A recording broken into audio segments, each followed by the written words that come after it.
সালাম আলাইকুম বিজ্ঞান প্রিয় সকল ছাত্রছাত্রীদের স্বাগতম আজকের ভিডিও ক্লিপসে। আজকে আমরা একটা ছোট্ট কনফিউশন ক্লিয়ার করব। কনফিউশনটা হচ্ছে ইলিশ মাছ এর বেশ কয়েকটা সায়েন্টিফিক নাম প্রচলিত। যেমন তেনুয়ারসা ইলিশা, হিলসা ইলিশা বা টিউপিয়া ইলিশা। তো আসলে কোনটা সত্য? কোনটা ব্যবহার করব? অনেকে এই প্রশ্ন করে। অনেকে আমরা এটা ডেফিনিশন দিতে চাই।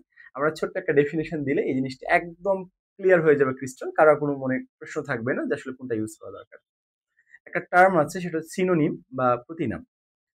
একটা উদ্ভিদ বা একটা প্রাণীর একাধিক বৈজ্ঞানিক নাম থাকতে পারে। সেক্ষেত্রে একটি হবে স্বীকৃত বা বৈধ নাম, আর বাকি যতগুলো বৈজ্ঞানিক নাম হবে সেগুলো হচ্ছে সিনোনিম বা প্রতিনাম। এক্ষেত্রে তাহলে বিষয়টা দাঁড়ায় এরকম, তেনুরসা ইলিশা ইলিশের বৈধ নাম বা অগ্রাধিকার আইন অনুযায়ী এটাই হচ্ছে প্রাপ্ত নাম। আর হিলসা ইলিশা বা টিউপিয়া ইলিশা এগুলো হচ্ছে সিনোনিম বা প্রতিনাম। তাহলে এখন থেকে আমরা ইলিশের বৈজ্ঞানিক নাম কোনটা ব্যবহার করব? টেনোলোসা ইলিশা। এটা হচ্ছে বৈধ বা স্বীকৃত নাম। আর বাকিগুলো কি নাম? বাকিগুলো হচ্ছে সিনোনিম বা প্রতিনাম।